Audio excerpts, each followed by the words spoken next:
Dear सुन, मैं हूं अब्बास ख़ान। अच्छा डियर सुन, आज की वीडियो में मैं एसबॉट का जो आपका जो टेस्ट है 20 अक्टूबर को रीशेड्यूल कर दिया है, उसके हवाले से मैं कुछ टिप्स क्या करूंगा, पेपर के हवाले से क्या उसका अटैम्प्ट कैसे करना है वो इस वीडियो में प्रोवाइड करूंगा। ठीक है, अगर आप बिल्कुल फ्रेशर है, आपने पहले वीडियो नहीं देखी तो ये आपके लिए ही है। ठीक है। अच्छा डियर सुन, मैं इससे पहले मैं बता देता हूँ कि मैंने जिस तरह पहले बताया कि मैं आपको अपने एक्सपीरियंसेस की बेस पे मैं आपके साथ ये चीज़ें शेयर करता हूँ। ठीक है, तो वीडियो को पूरा गौर से देखिएगा। ठीक है, तो मैं आपको चीज़ को बता देता हूँ कि एडिएशन क्या है। कि मैं खुद क्या हूँ, मैं एज ए OG1 ऑफिसर, ठीक है, मैं स्टेट बैंक ऑफ पाकिस्तान में खुद सेलेक्ट हो गया था बैक इन 2019 में। ठीक है ना, मेरा ऑफ़र लेटर, मैंने टेस्ट भी पास किया था, मैंने इंटरव्यू भी क्वालिफाई किया था, मेरा इस्लामाबाद में हुआ था। और मेरा ऑफ़र लेटर जो है ना, मेरा जो फेसबुक पेज है इसके ऊपर मैंने पोस्ट की हुई है, मैं जस्ट क्लेम नहीं कर रहा। ठीक है, फिर यहाँ पर आया था YPIP कहा जाता था। ठीक है, YPIP कहा जाता, ये भी OG2 था। ठीक है ना, यंग प्रोफेशनल इंडक्शन प्रोग्राम से कहा जाता था। इसको मैंने एडिशन क्वालिफाई किया हुआ है। ठीक है, और मेरा जो टेस्ट रिज़ल्ट है वो भी आप मेरे फेसबुक पेज के ऊपर जो है ना वो देख सकते हैं। और फिर एडिशन मैंने फ़र्स्ट अटैम्प्ट जो है ना वो बेसिकली वो दिया था एस बॉट्स का। ठीक है ना, मैंने अगस्त के बेसिकली क्या है 2020 से मेरा टेस्ट हो गया था। ठीक है, मेरा जो बैच था वो 24 बेसिकली क्या था, वो बैच था ना। ठीक है, तो इससे मैंने जो मार्क्स obtain किए थे, मेरे 67 मार्क्स थे। ठीक है, और वहाँ पर अनफॉर्चुनेटली उस टाइम पे मेरिट बहुत ज़्यादा हाई था। एग्रीगेट क्या थी वो 70% थी, और ईच सेक्शन में बेसिकली क्या था, आपने 60% क्या था वो मार्क्स लेने थे। ठीक है, तो बहुत हाई होने की वजह से इतने अच्छे मार्क्स लेने के बावजूद भी मैं उसको क्वालिफाई नहीं कर पाया था। ठीक है, तो ये मैं कुछ इसका मैं रिज़ल्ट भी अपने फेसबुक पेज के ऊपर मैंने शेयर किए हैं। ठीक है, तो इसलिए मैंने इसलिए शेयर किए हैं कि मैं एक राइट बंदा हूँ कि आप लोगों को जो है ना वो गाइड करूँ। मेरे पास जो अपने एक्सपीरियंसेस हैं इन बेस के ऊपर, मैं वो आप लोगों के साथ क्या करूँ, वो शेयर करूँ। ठीक है डियर फ्रेंड्स, डेशन आप गौर से फिर आप देखें। ठीक है, वीडियो को सुन लें। अब डेशन टेस्ट से पहले क्या है, पहले तो आपको मैं बता देता हूँ कि टेस्ट क्या हो रहा है। स्टूडेंट पूछ रहे थे कि ये क्या होता है, 100 मार्क्स का होता है। ठीक है ना, और ये क्या हो रहा है, MCQ बेस ही टेस्ट होता है। और एक स्टूडेंट ने कमेंट बॉक्स में पूछ रहे थे कि उसमें नेगेटिव मार्किंग होती है या नहीं होती। उसमें नेगेटिव मार्किंग कोई भी नहीं होती है। सबसे पहले ये टिप ये है डेशन कि क्या करना है, आपने जो हैंड वॉच है, ठीक है डेशन, वो क्या करें आप अपने पास ले जाएं। असल में ये होता है ना कि यहाँ पर टाइम बहुत शॉर्ट होता है ना, 2 घंटे होते हैं फिर भी। ठीक है, तो इसमें ये होता है कि आप थोड़ा सा पीछे बैठे होते हैं ना, तो आपको जो क्लॉक होता है वो सही तरह नज़र नहीं आता। फिर बंदा ये होता है कि दोबारा देख भी नहीं सकता, बार बार भी नहीं दे सकता टाइम का। तो अपने स्पेशली आपने ख्याल रखना होता है। ठीक है ना, टाइम मैनेजमेंट आपकी बड़ी अच्छी होनी चाहिए। ठीक है, तो मेरा रिकमेंडेशन ये है, मैं जो खुद यूज़ कर रहा था, मैं खुद क्या कर रहा था, मैं खुद हैंड वॉश लेके जाना मैं ले जाता था। ठीक है, इसकी वजह से मुझे ये फ़ायदा तो होता था कि मैं खुद क्या करता, जो भी मैं टाइम देखता तो मैं साथ मेरे पास हाथ के ऊपर घड़ी थी, तो मैं सीधा देख लेता, मुझे वहाँ पर देखने की ज़रूरत ही नहीं थी। ठीक है ना, बार का तो वो काफ़ी दूर होते हैं तो आपको सही तरह नज़र भी नहीं आता।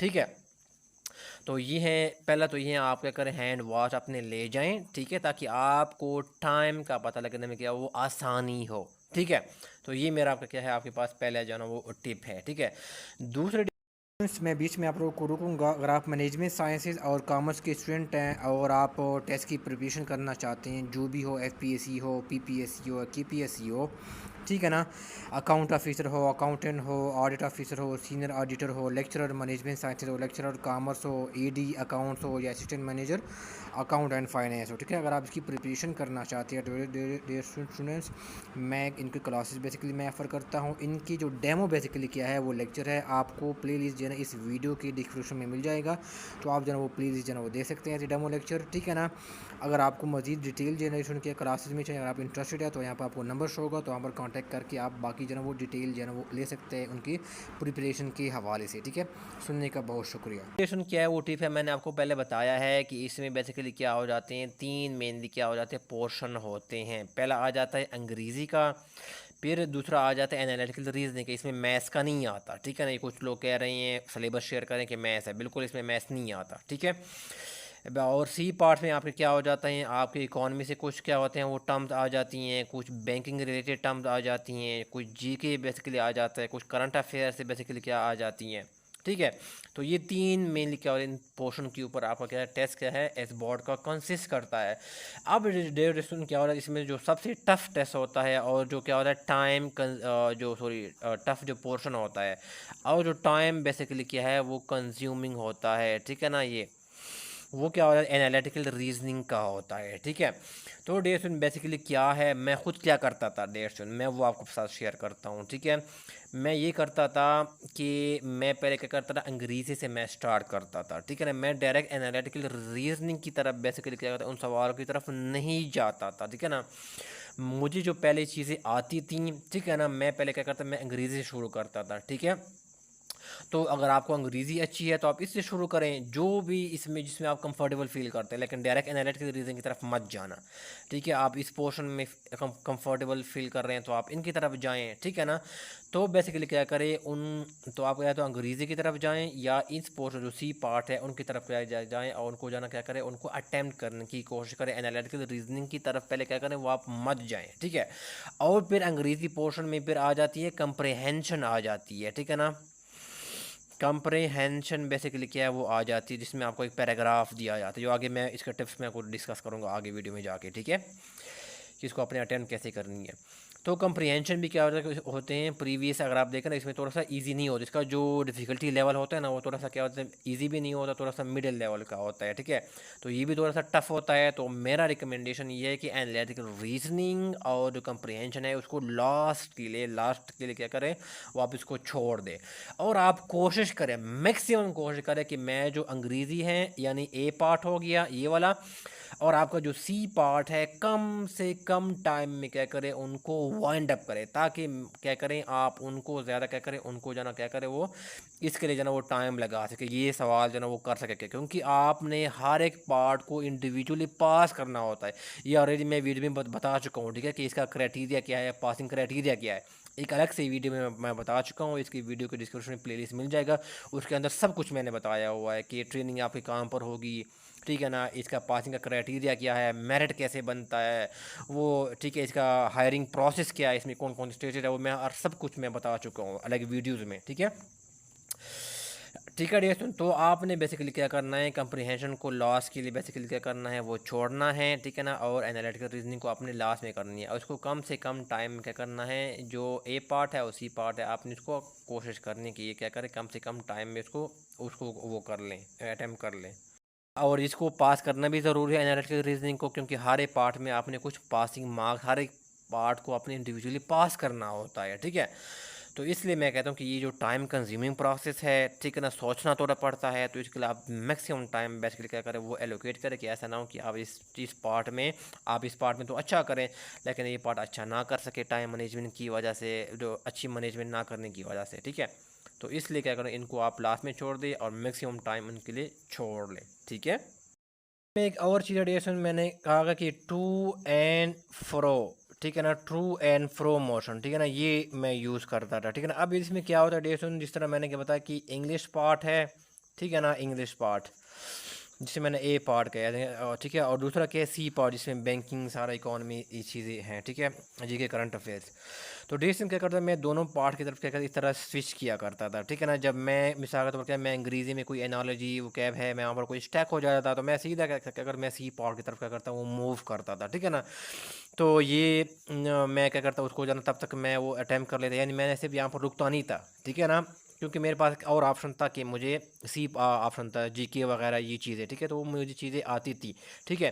तो मैं सीधा क्या करता उसकी तरफ मूव करता, मैं सिर्फ इसके ऊपर स्टक नहीं होता कि मुझे कोई चीज़ नहीं आ रही तो मैं उसकी तरफ देखूँ देखूँ यहाँ पर रुक जाऊँ, मैं सोचूँ और पीछे मेरा सी पार्ट जो है ना वो वैसे ही रहे, ठीक है ना।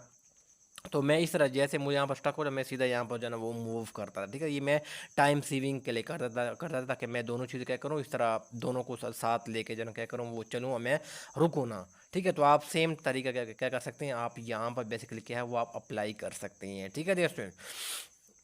दूसरी बात यह है डियर स्टूडेंट, एक और चीज़ है कि मिसाल के तौर पर कि आपको एक सवाल है, ठीक है ना। अब सवाल में क्या है, एक ए ऑप्शन गिवन है, बी ऑप्शन गिवन है, सी ऑप्शन गिवन है, डी ऑप्शन गिवन है, ठीक है।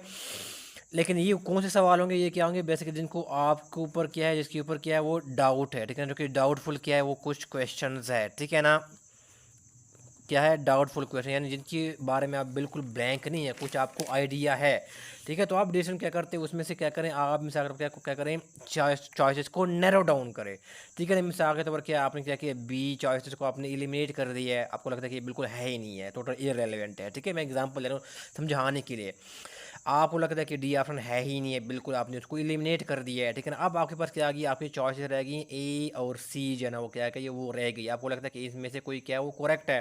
तो अब आपने क्या करना है, जब आप अटैम्प्ट करेंगे ना, चाहे आप ए पार्ट करें, बी पार्ट करें या सी पार्ट, जो भी आप पार्ट करें, तो आप क्या करें, आप क्या करें, आप उनको बेसिकली क्या करें, वो आखिर के लिए क्या करें, वो क्या करें, उनको छोड़ दें, आप सीधा उनको अटैम्प्ट मत करें।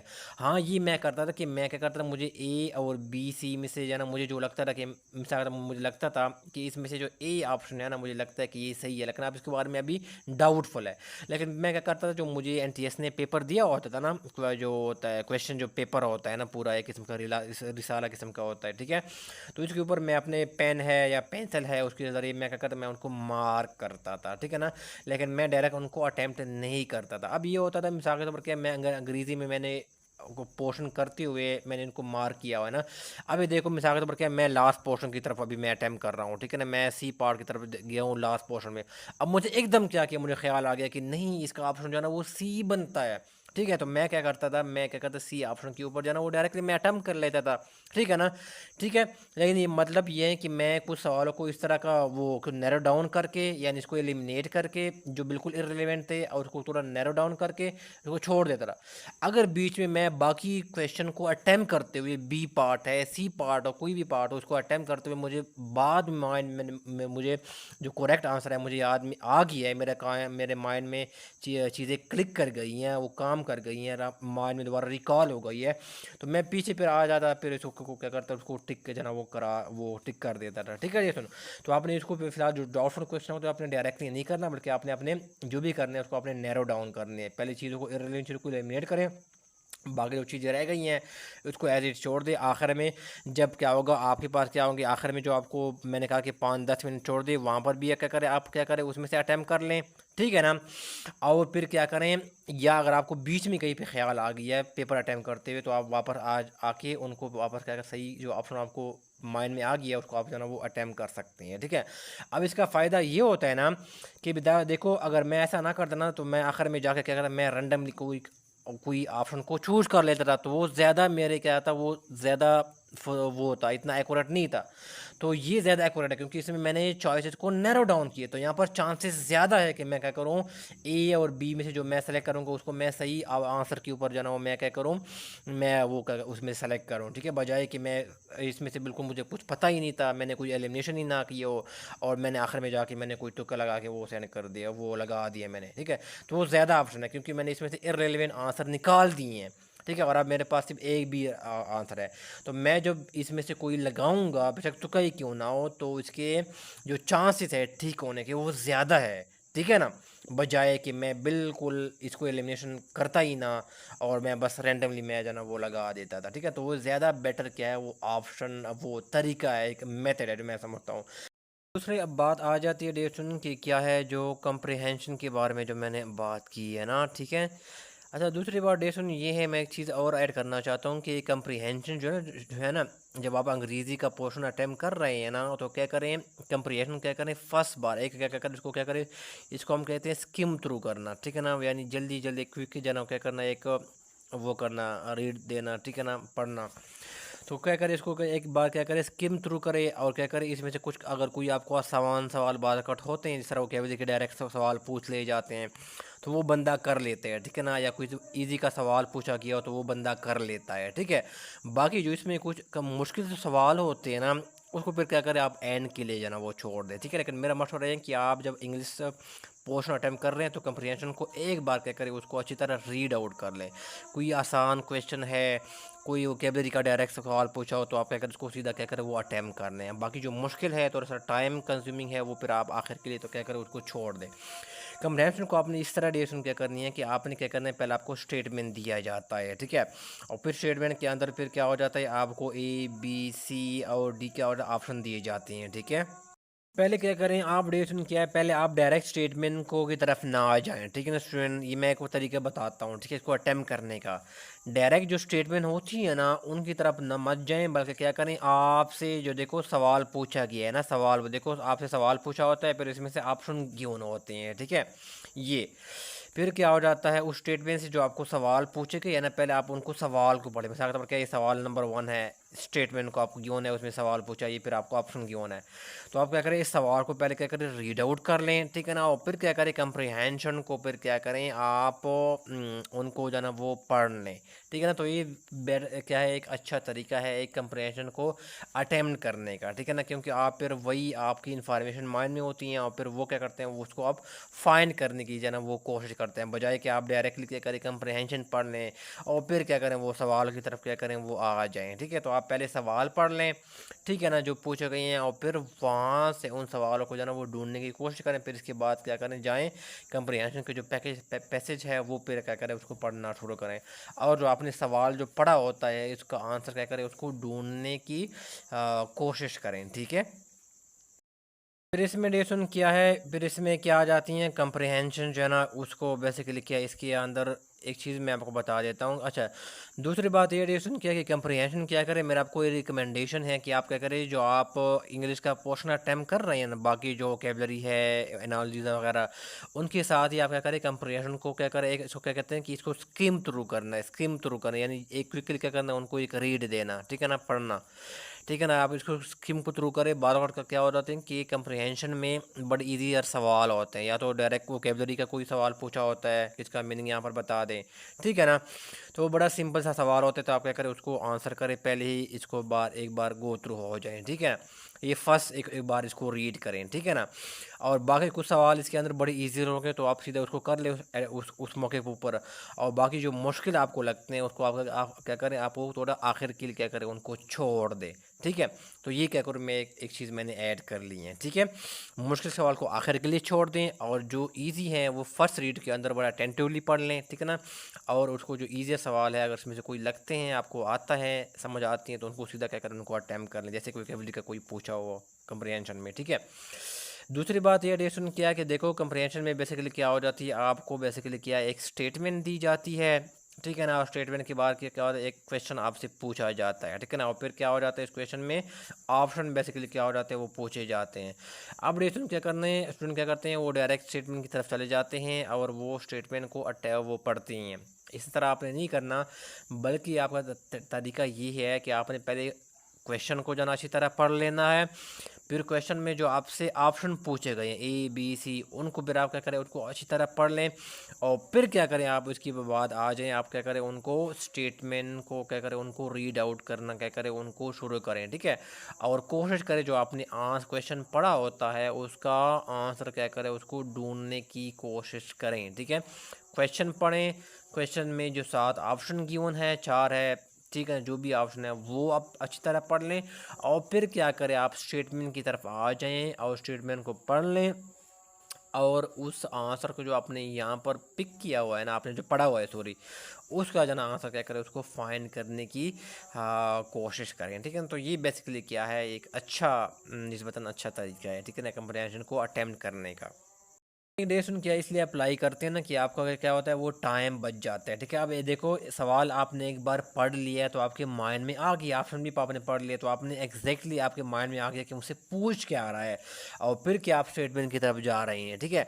अगर आप डायरेक्ट स्टेटमेंट की तरफ जाते हैं, उसको पढ़ना शुरू कर देते तो भाई आपको पता भी नहीं है ना कि मेरा सवाल क्या है, वो पूछ क्या रहा है ना, ठीक है ना। तो आप जो ना इस तरह ये अच्छा तरीका नहीं, मैं जो करता हूँ, मैं अपना जो एक्सपीरियंस है वो आप लोगों के साथ क्या करता हूँ, वो शेयर करता हूँ।